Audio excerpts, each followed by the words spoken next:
This episode is sponsored by Sketching King and Rooted Art. Hi, welcome to episode 4 of The Real Women of Boxing, where women with working knowledge and experience of the fight game bring you the latest news and reviews. I'm your host, Jacqui-Lee Pryce, and later catch my interview with unified super lightweight champion Kali Reis. Let's get a roundup of some of the latest news.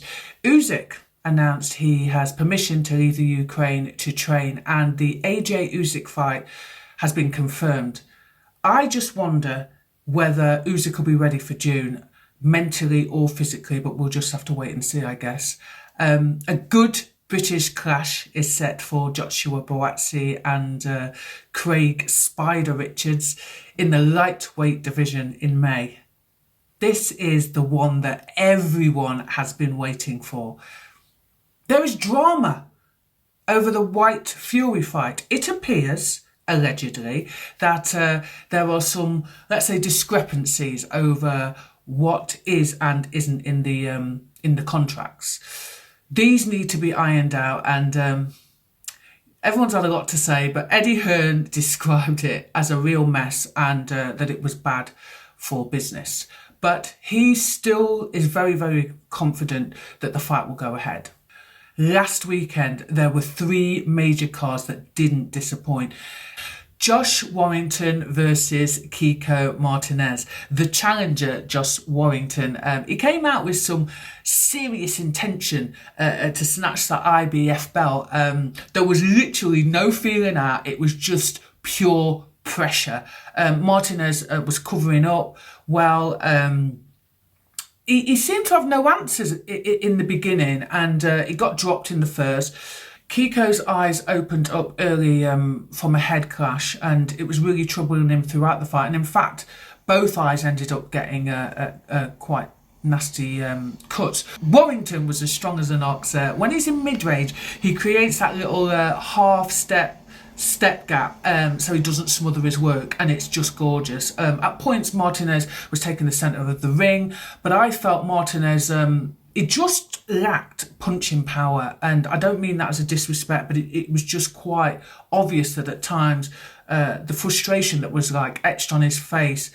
I think 18 years in the game is really starting to show. The fight was stopped by the referee in round 7. AJ's new signing, Shannon Ryan. She's a former GB Taekwondo fighter. She's a kickboxer, and I think she fought at the England Boxing Winter Box Cup. She had a professional debut on Saturday on the Boxer card in the super flyweight division. Now, people were surprised that she is signed with AJ's management team 258, but I think she used to box for Finchley at one time, so I guess it's kind of like a no-brainer. Okay, so she's had limited amateur experience, and listen, it showed a little. They need to work on her footwork and her measuring distance, but listen, it was a strong, confident performance, and with work, basically on the basics. With work on the basics, I don't see why she can't reach her goals. In the lightweight contest, Caroline Dubois versus Martina Hingis. This was on the Boxer platform. Caroline was definitely disappointed with her debut performance, and so, I know that she really wanted to prove herself. She knows what she's capable of, and so I guess that's what was bothering her. She came out setting up her shots well.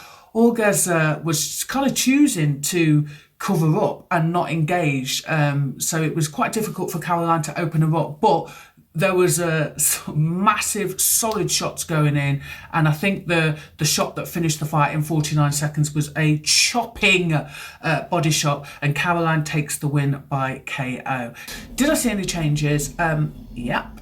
Sitting down on shots more, consciously putting together her work rather than just rushing in. And we discussed that in the last episode, but the source for me was those body shots. They were just tasty. Sky Nicholson versus Beck Connolly. Listen, I like that Sky was sitting down on the shots a little bit more. I would have liked to have seen her go through the gears a little bit more and maybe put more combinations together. But that backhand was a gorgeous, solid shot. And I would have liked to have seen Beck use a jab to sort of close down the gap more and apply the pressure. She was a little bit reluctant to step in as she was getting caught with pot shots, to be fair. This went the distance, and it was a great learning fight for Sky. And to be honest, I doubt it will be long before Sky starts challenging for world titles. Maria Cecilia Roman lost her IBF world title belt to Ebony Bridges in a bantamweight contest. The rounds for me were hard to score from both fighters, to be fair, at times, because a lot was being blocked and or partially blocked on the gloves. My personal preference is for cleaner, more technical boxing, but you know what? She gets the job done. I'm here with the lovely Kali Reis in a beautiful hotel here in Leeds. How are you doing? I'm doing great. How are you? I'm good. I tell you what, it feels good in here. It's nice and comfy. Nowadays, you're getting a little... what do they do? What do they call it when you... Because you're getting a bit special. Oh, so I get like the bougie treatment? The bougie the bougie treatment. That's what I was talking about all of a sudden now. Yeah, hey, fair play, fair play. He's recognising. I like it. I'll just go along with it. I love the treatment. No, it's beautiful. So today we are here, obviously, for the weigh-in for the Warrington Martinez, or should I say the Martinez Warrington too, because... Yeah. You know what I mean? Yeah. Well, he is the champ right now, so. He is.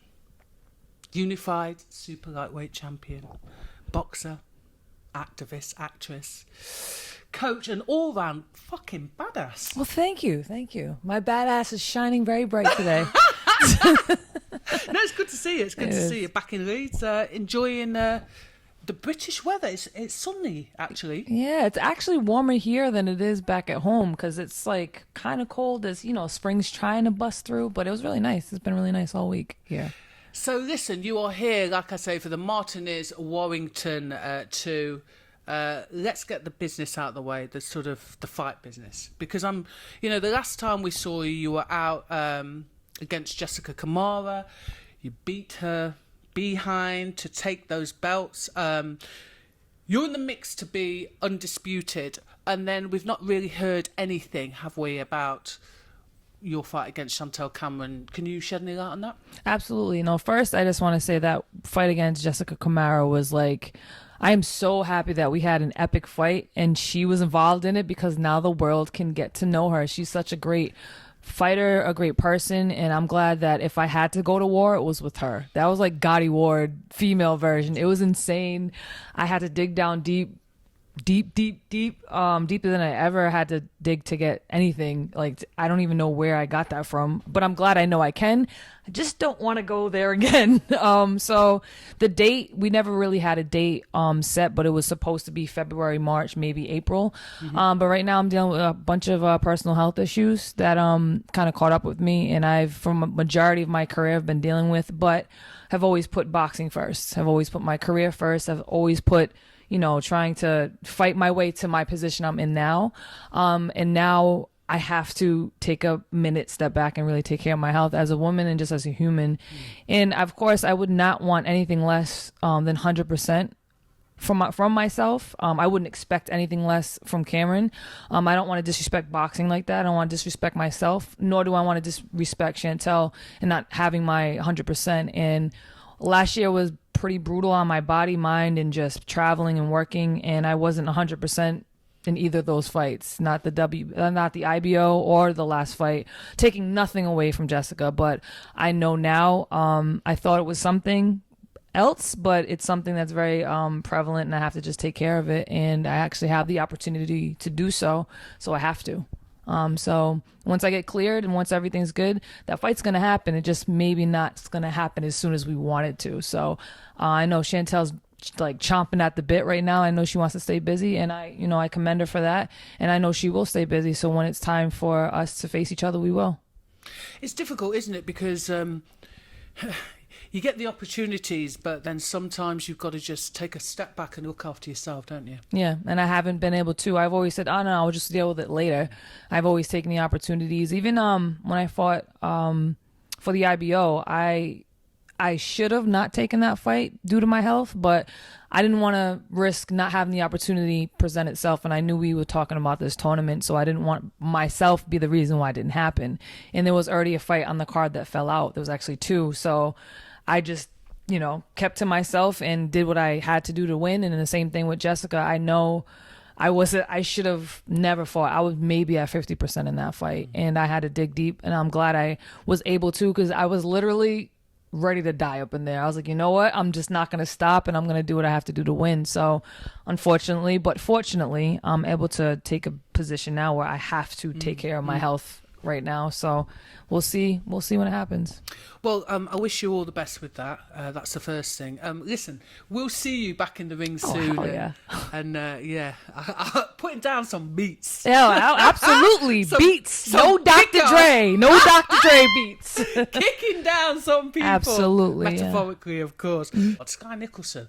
I don't know if you saw her debut in... was it in America? It was Yes, in it America. was. Her debut. What are your thoughts about her? I didn't actually see it. I'm not even gonna lie. I've heard about how good her amateur record was, and from what I've heard from very trustworthy sources is that her amateur is kind of carrying into the pro a little bit too much. I didn't see it, so I can't. But I understand without even watching her that was a lot of times seasoned amateurs bring that into the pro game, and I don't care what anybody says, pro and amateur boxing is 2 totally different sports. So I did also hear that she doesn't like to watch boxing and she doesn't like to get hit, so I'm kind of wondering why she's in this whole thing. Hello.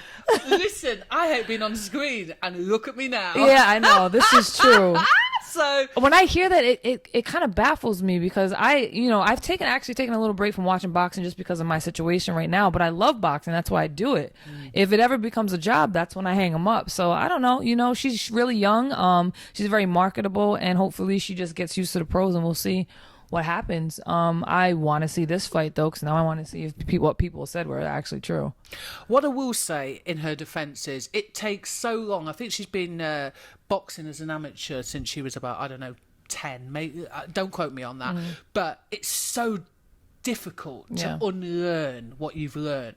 And to be fair, I saw a lot of criticism about the way that she boxed as an amateur. She beat that girl up, so I really enjoyed it. I don't care. Yeah, no, She got the job done. She got the job. I mean, a win's a win. I'm just saying. Listen, I love a spin-off. Yep. I love a That's spin-off. what a lot of people said, that whole spin-off. spin-off. The spin-off and the going back with the spin. I'm okay. And a little bit of showboating. Yeah. Just a little You sprinkle. can't teach that. So she's, she's starting off on good foot. Yeah. 30th April. Oh my God. Girl. Listen, Serrano. Amanda Serrano and Katie Taylor. Joking aside, because I was so excited. But joking aside, would you have ever thought when you first started boxing that you would have seen a full female card like in Maddy Square Gardens? No, it was not $1 million payday main event against these two. I'm like, yo, this is a slow clap for them, because especially where I'm pro for 13 and a half, almost 14 years, and I've been part of boxing as it grew from where I started to now, and I'm blessed to be able to be here, an elite fighter and one of the most relevant female fighters right now, and also to see that, I'm just so proud. I don't care who wins. I have my own speculation of how it may go, but I don't care who wins. Do you know what? I feel that I don't even mean that in a.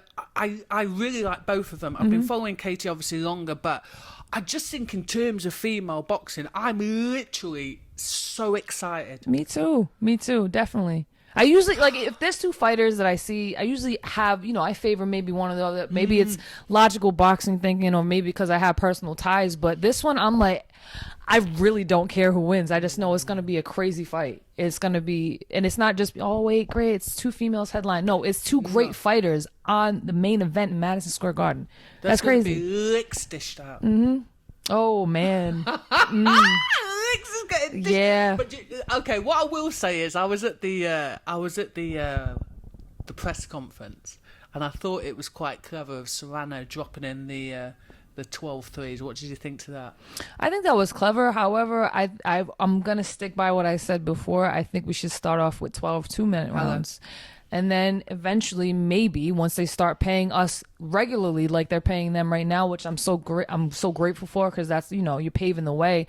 But I don't know about everybody else, but I'm not going to do way more work for the same pay. And I think also another aspect of that is we're still trying to get these networks to get used to, unfortunately, put females on.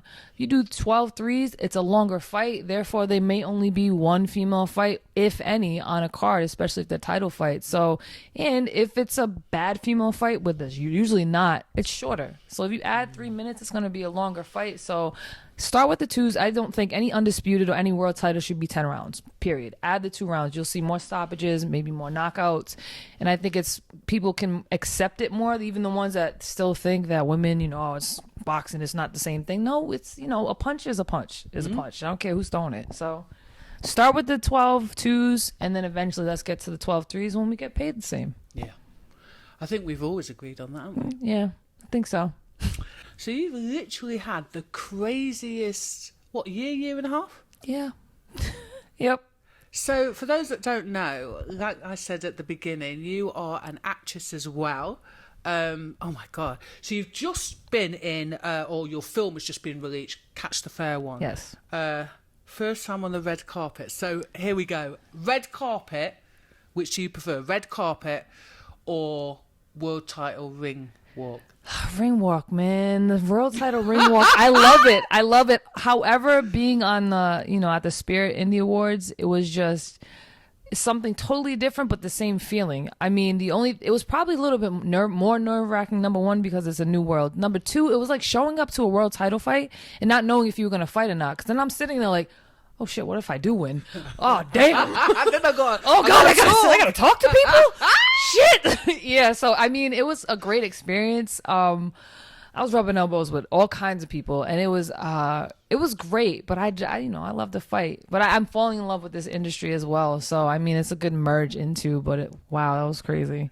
It's amazing actually to see you blossom. It really is. And I know you were working on this thing for quite a long time, but just to sort of see it come to fruition is always, it's amazing, isn't it? It is. It still hasn't settled in quite yet. I mean, got nominated for Best Actress. That's so crazy. It comes out in the UK April 4th on VOD and in select theaters too. So it's got global distribution. I'm still weirded out when I see like posters of me. I'm like, that's me. Or when I'm like on Amazon Prime and I'm scrolling, I'm like, oh shit, that's me. So it still hasn't settled in, but it's great from just a conversation to now it's actually here. Like we did that. Can I just say, did I not mention that you better get a little producer's tick? Did you? I got a writer's credit. Oh, yeah, I hello. helped. So I'm a writer now too and stuff. Writer, actress. Tell you what, it's all good. Yeah. It's all good. So, Screen Daily has called your performance a propulsive and bruising performance. No pun intended. Yeah. IndieWire said, Kali Reis delivers a knockout performance. Ow, ow, ow. Yep, another one. The best one, though, no, to be fair, Variety, and it is known as being sort of like the Bible, called it a riveting vigilante story. Brilliant. Yeah, Variety, there's been so many crazy great reviews that I'm just so thankful for. And then I got a piece in the LA Times. This has just been like a whole dream world. That's why I'm like, every time I try to settle on one thing, something else happens. And I'm just like, wow, what? This is crazy. Can you briefly just tell me what the synopsis is of the film? Yes. So I play a character. Her name is Kaylee. She is a boxer. She does have a younger sister, and she's half Cape Verdean, half Native American, just like I am. But I feel like this character, we built her to kind of be relatable to everybody, no matter what race, because I think everybody has a little piece of Kaylee in them, so to speak. So it's about a former boxer that basically falls from graces once her younger sister goes missing, and she takes it upon herself to kind of launch herself inside this whole sex trafficking evil entity that it is and try to find her. So it's loosely based around missing and murdered Indigenous women or missing and murdered Indigenous people. As I was saying, it's no way, shape, or form an answer. It's just a way to bring awareness to this problem on a different platform. And it's a very cathartic type of ride. It's not a comedy, it's a thriller, and we figured using a genre film like this to kind of bring awareness and draw people in with the boxing, with the thriller aspect of it, but kind of, putting in a message in it, not beating people over the head with activism, so to speak, but just bringing, raising up those questions all the way to the ending. And I won't do any spoilers, but we were very thoughtful on every aspect of the themes we wanted to convey in the film. Very early on, Joseph Vladica Kubota, which is the director and now a really good friend of mine, he asked me to come aboard to be a creative collaborator with the story. So I was able to help create the characters, the themes, and he knew it was an important story to tell, but he knew it wasn't his story to tell. So he just wanted to get the perspective of the people and the people that I represent and the community that I represent. So his approach and his eye and his mastery in this whole industry of filmmaking, he's brilliant. And it was great to be able to collaborate because the storyteller does matter, especially if it's our story to tell. I think we need to start telling our stories no matter what it is, but it's not for anybody else to tell it. And the storytelling is just another way for us to start healing with things. So it's a very, very deep film. We teeter-tottered on is it dark enough? Is it too dark? But it needed to be what it was because we wanted to keep it, as he says, unpredictable yet inevitable, and just keep it real, basically. I think I saw a post of yours saying that, basically there needs to be more of you on the screen, basically. How important is it for your story to be told by your own people? It's extremely important because there's all kinds of perspectives that people have, how they see us. And it goes all across the board, but we have the opportunity to tell our story from our perspective, so it's not a guessing game or people are assuming, oh, they meant this, oh, they feel like this, all natives are like this, all this is like, it goes on and on. So we have a voice and we can use our voice now because for so long our people was so suppressed. They took our language, they took our people and everything. So now that I'm here living, breathing proof of my ancestors' resilience, it's important for me to use my voice. And especially for our current generations and our younger generation, when they see faces that look like them, and they're like, well, she must know, or he must know, or they must know how I feel because she or he or they look just like I do.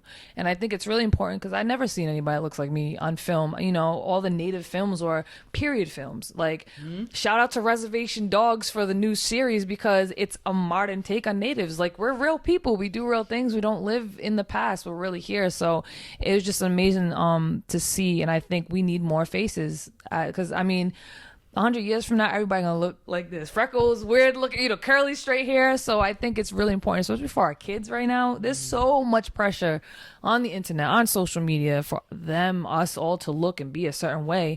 But at the end of the day, we can only tell our stories from our perspective. However anybody takes it is their business, but at least we knew we told the story. So you can mess it up in your own head. Amen.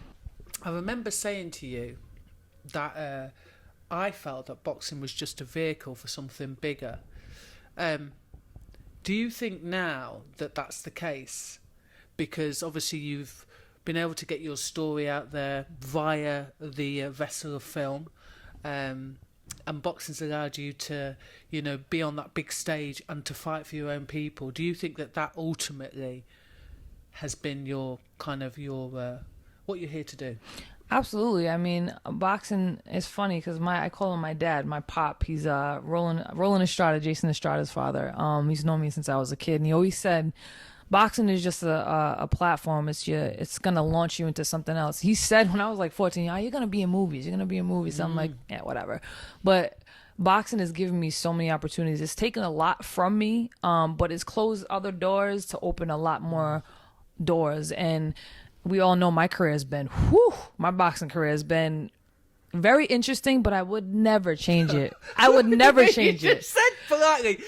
It's very interesting. It has been because, good Lord, like I said, I've had the opportunity to grow with the sport. I've been through so much, from getting not getting paid, from like the era that I grew up in, and I was able to grow with the sport. Meaning, I spar people like Katie Taylor, and I was like, that's how we fighting now. Okay, got to step it up. So I've had that opportunity, but I think boxing has been such a great catalyst, especially when people know me from boxing. And my activism, I still get weirded out saying that, but my activism is from boxing. That's how I found a purpose. Well, just from punching people in the face, whatever.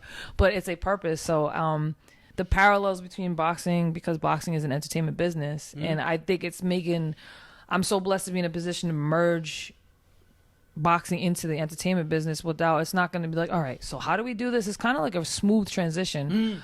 And I actually really like it. So right now I'm balancing the two, but boxing isn't forever. It's almost 14 years in the game. I'm 35 years old, and that's kind of starting to get towards the back end of my career. And I told myself when I started, I didn't want to be older than 36, 37 when I retire. And I've exceeded everybody's, including my own expectations, as far as what I can do. I'm not done yet. I still got a few chapters to write, but it's still got some asses to kick. I still got some asses to kick, because there's some young ones out there that I don't know. Cheeky, coming up. Like, I gotta feel like, what the hell? man. Listen, I may be up there in age, but I still whoop your ass, man. In the tail. Yeah, I got that old 80s style boxing. So, but I appreciate boxing. Boxing hasn't been too great to me throughout my years. It's as of recent, it's been better to me. But it's funny because my promoter Lou DeBella said that, not saying that, I won't box anymore, but he's like, if you didn't want to, you wouldn't have to, because boxing ain't been really good to you either. So you need to take your time and take care of you. So that's what I'm doing. And I always have a mic in my hand, though. I'll commentate the shit out some damn fights. Coaching, I'll always be here. Hey, listen, I don't think you'll be needing to commentate. No, I don't think so. Movies, baby. Yeah, man. I can't wait to Hollywood, see. baby. I can't wait to see what this does for me. So, I think boxing. Thank you for kicking my ass and letting me kick ass. But I'll bow out gracefully when it's my time. Yeah, I do want to talk about your activism, because I don't think. Well, I'm guessing you kind of didn't think, make a conscious decision. But then when you strike me as a person that when you see things that go on, you won't keep your mouth shut about it, and you have to kind of speak out. And your social media, especially your Instagram, kind of reminds me of that. So the cultural appropriation. Let's just let's just take a moment. Oh. Can we just take a moment? We can take a lot of moments on this one. Please, still? There, I'm sorry, it's just like... No, you can ask. Because it's literally like, are you fucking serious? What year is this that we fucking live in right now? Hello. Like, it's ridiculous. Jesus. As of recent, I don't know, because I didn't post anything on my post yet. Yet. Do you want to kick someone up in their damn mouth? Yeah, but I'll be the bad one if I go off. But there was, as of recent, and I can't fucking make this shit up, there was a hotel owner in South Dakota, in Rapid City, that I just found when I was here, that trying to ban all Native Americans from I can't even fucking say this shit. I know. It's funny. It's not funny, but what the fuck? Yeah. Trying to ban all Native Americans from her hotel because she can't tell a bad Native from a good Native American. You think... What? I was going to swear then. It's just like... Are you fucking serious in this day and age? Yeah. But actually... Yeah. Well, I don't even know why I was surprised. It was one of those. That's why I think I had told my husband, and he was like, "Wait, what?" And he was pissed. Not even just because he's like, not even because I'm married to you. What does that even mean? You can't do that. I'm like, listen, I don't know what it is, and it's funny how the very land that you took from the people that lived in this area, no matter, it's not just in America. Should we get into it? Let's get into it. It's not, because it doesn't only happen in America. It's happened to every indigenous people, to any piece of land. This is mine, I discovered it, and you guys are wrong. We're going to just infiltrate and just kick you out and then tell you you're wrong. It's been happening forever. And it baffles me that the very people that America is built on, you forget about. We're the last people to be mentioned. You guys portray us as, drunk Indians and own casinos, and the list goes on and on. But the real shit that really gets me is the cultural appropriation, the using us as mascots. You want to take everything from us, our land, our people, our kids, you want to destroy our elders, you want our regalia, you want our beliefs, but you won't respect the people that it comes from, and we're looked at as wrong. But you guys will rock the shit out of some fringe and a headdress though for Halloween. For Halloween, for Halloween, or for your mascots, or you'll scalp them and all this other shit, or you'll get a teacher that goes around like a maniac and teaches. What was that about? I don't know. Do you know what? Do you know what? Joking aside, what was quite beautiful about that moment was the kids even knew it was wrong. Yeah. You know when you're like, who brought you up? I don't Seriously, know. who brought you up? And the fact that she's been doing that for years, that's a good point though. The kids really were that woke, so to speak, to take I love a woke kid. Yes.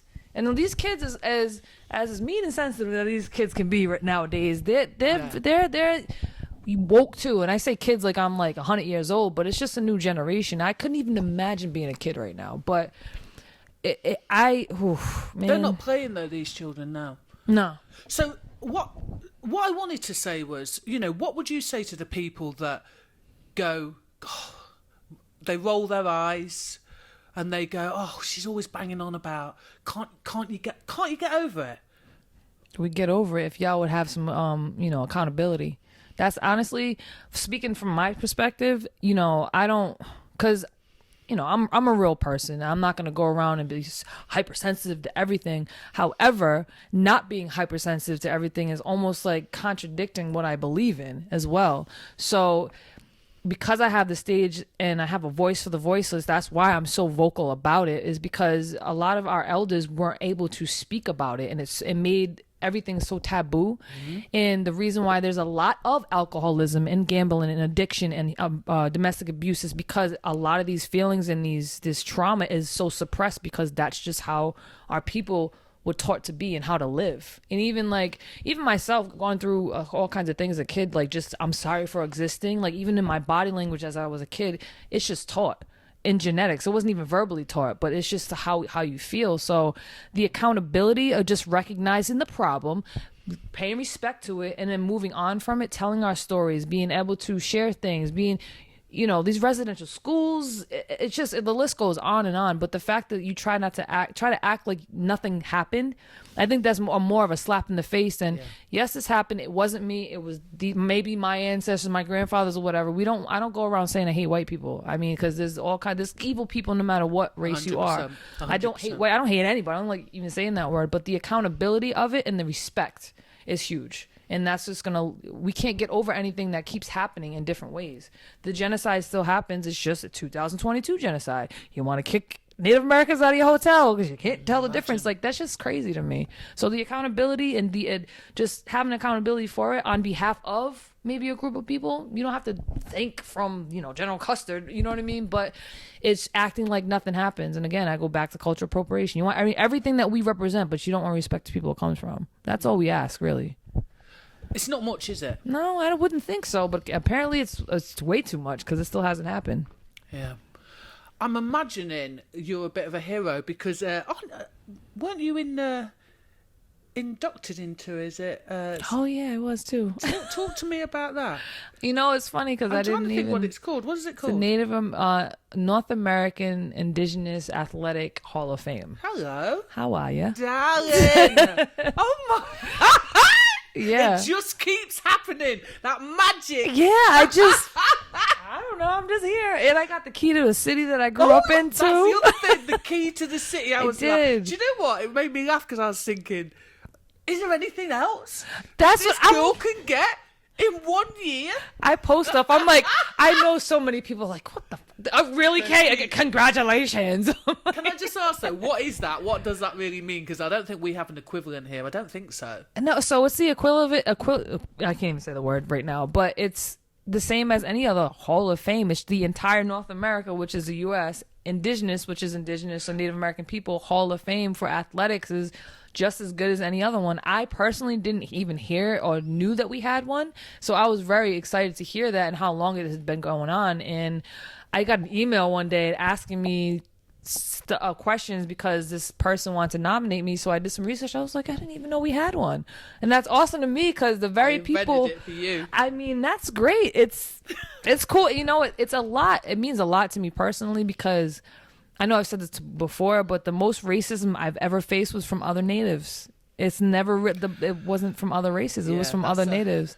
It's a whole nother podcast.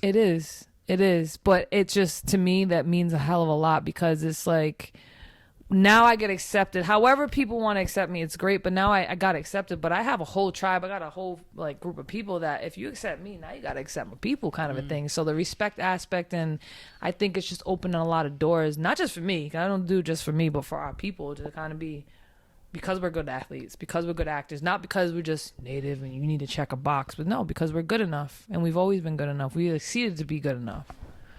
I actually meant, to be fair, the key to the city. Oh, okay. My bad. but it was. Well, But I'm glad though you explained, because it's a big deal. Both of those things, joking aside, they're big deals. Yeah. Because I interviewed Caroline Dubois the other day, and I've known her a long time, and I know that she suffered some racism when she was growing up and going to different tournaments around the world. And one of the things she said, which, you know, we can resonate with that, is that sometimes you go into situations and the people don't look like you. Mm-hmm. And I'll try and quote what she was saying. You feel weird, or you feel different, or you feel, or you're made to feel like the other, and you're not good enough. And so, you know, she's suffered that all her life. And so for somebody on the outside going, oh my God, Kaylee's got the key to the city. Kaylee's an activist. Kaylee's boxing. Kaylee's kicking some backside but not just in the fight game. Not just in the fight game. Because you know as well as I know that you probably didn't see a representation of yourself on the screen. Nope. Not one. Nope. So imagine what that's like. I don't, it's funny too that you mentioned that, because it's like I didn't even have an example. I think I was my own example, with the exception of a lot of different activists and people I looked up to anyway. But me specifically, as a kid, I was so focused on trying to fit in a box, but I had to create my own mold, and there's no mold like it. And it's very relatable to kids my age, kids younger, or even older. We can't forget about our elders, because I think this is, I try to do the best I can to create a space for everybody to just, you know, exhale and let it all out, get it all out. It's okay. I'm creating this space. It's okay because I'm doing it. I'm trying to create the space so you can be vulnerable and say what you have to say, but it's safe here now. I feel like almost like the gatekeeper of the safe place now. That's kind of what I'm trying to create, no matter what it is and how old or how young or whoever who ain't even born yet. But it's okay because I did it. I went through the trenches. I fought through the fire, and now I'm trying to create this safe space for us to be, no matter who us is or what gender or what race, because you want to be safe and express your true self. Like, I don't want to see a bunch of people with fake stuff. I want the real deal, man.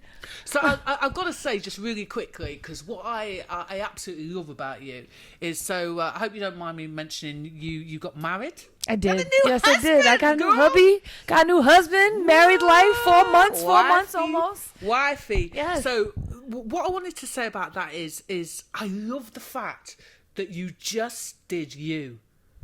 Just did me. Just did you. And actually, even on the red carpet, everything was, and don't get me wrong, each to their own, but you didn't try and conform in any way. Never. I won't ever do that. And like, you know, red carpet, like, people got couture up. Don't get me wrong. Some people want to give me like a Louis Vuitton suit. I got that. But I know my limits.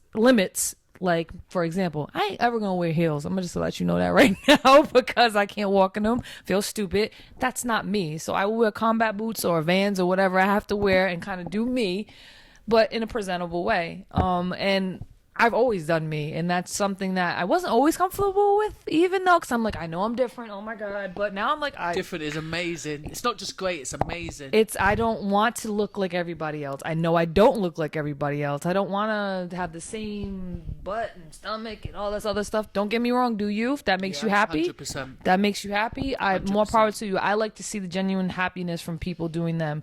And the fact that you mentioned I got married, I'm gonna tell you a little joke how my mentality is, but I really don't care because I'm two-spirit and I represent that. I call it Licka Bigga Jigga, the LBGTQ, and I'm very outspoken about being a two-spirit. I didn't not stop being two-spirit. Being two-spirit means you're 100% comfortable in expressing your male and 100% comfortable in expressing your female. We all have both male and female energy. I just feel very comfortable 100% in the male and 100% in the female.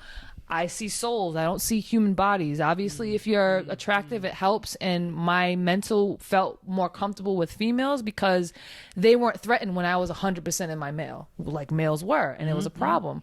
But the fact that I'm married to a guy that, like, I asked somebody, I'm like, do I get my gay card taken away? Because Snatch. you're from. I'm sorry, My but ass. Give me that back. But I did wonder if people kind of were like, huh? well, Rather than it being just two people in love enjoying each other's, because I'm going to be honest, when you two are together, honestly, and catching jokes, it's like, how can you not see? Everybody How can you can not see. see? For real. Serious? Yeah. It's so real. And that, like I said, it's even better because we're best friends. I mean, I wish that for everybody. I don't care I don't care what you fall and who you fall in love with. Yeah. If it's right, it's right. Yeah, and it's 100%. right. And people were surprised, but not, people always thought I was quote unquote gay, but I had tried to date guys in the past, but I was very comfortable, like I just females or whatever. But it just happened how it did. And I was like, here I am in all my glory. If you judge, I don't care. So Listen, this is what it is. Take it or fucking leave it. Those are the only two options. And I don't care whether way. And what I do, but also, do you not feel sometimes like what mind your business anyway? Yeah. Well, people are so miserable and they're not happy with themselves, so they got to find somebody else to look down on. Or look, I love your relationship. Or look up at. I know a lot of people just loved us being together. It's fucking amazing. Because we're pretty funny. But nah, you can see we've always had so much love for each other. Yeah, it's just taken like a rocket ship onto a whole nother level, and nothing really has changed, but everything has changed at the same time. It's different being a wife and learning each other on that level, but we still always come back to, and we made a promise. That was basically our marriage is no matter what happens, we'll always come back to our friendship. Yeah. We got to come back to know we're best friends. We know each other. So I don't give a shit what happens because obviously things are not going to always be sunshine and rainbows and all that shit. There's going to be some hard times. As long as we don't forget our friendship and why we even have this bond in the first place, we'd be all right. So, do you know what? That's like, that should be in a little, in a book somewhere. I'm going to write a book Newlyweds. too. Newlywed. I can't do that yet. No, I want to write a book. So do I. But like, to be honest, I want to write it on some of my experiences that I've been like sitting on. That I'm like, I need to get that shit out. Because honestly, I need to get it out. You'll find that a lot of people think the same way as you do. Yeah. When you think you're the only one, and then you voice it out, and you realize you're not. That's kind of how I found sharing my story. Like, oh, you feel that way too? I'm like, I ain't the only one. All right. But yeah, I feel that I've seen the best relationships when people are friends first, like building a bond, not even for like a bond. You guys have to connect on some level. You might be attractive, but that shit is so superficial and so surface because I'm going to get older. He's going to get older. I really don't care, but I told him I don't see him how everybody else sees him. I see him in my own light, which means it helps that I think you're handsome and all that other stuff, but I don't care. Your arm could fall off. I'd be like, oh, that's cute. I don't see that. I see. You just pick that. Yep. It's all right. Let me sew that thing back on for you. Got you. But I got you, bro. Yeah, it's beautiful. Yeah. So we're happily married. It is. It's gorgeous. Listen, you inspire me in the way that you carry yourself. the way that you continuously are humble, but you're a very open and giving and loving person. And I think the blessings that you're receiving right now, it's just the beginning, I think. I appreciate that. Thank you. Yeah, you're very welcome. Thank you very much for giving us your time. Of course. I always love chit-chatting with you. In person. This is like the third time. Yay! Oh, it's always a pleasure. And you, darling. Coming up this week, April the 1st, sees Stevie Levy and Jorgelina Guanini in Newcastle on the 2nd of April. Marshall is back defending her WBO middleweight title against Femke Hermans. And April Hunter is back on the road to winning ways after her defeat in her last fight. And she will be appearing on the same card. Who would you like to see Chantel Cameron fight next? Drop us a comment in the comment section. I'll be really intrigued to hear your thoughts. And please don't forget to like, subscribe and hit that notification bell so you know when we drop new content.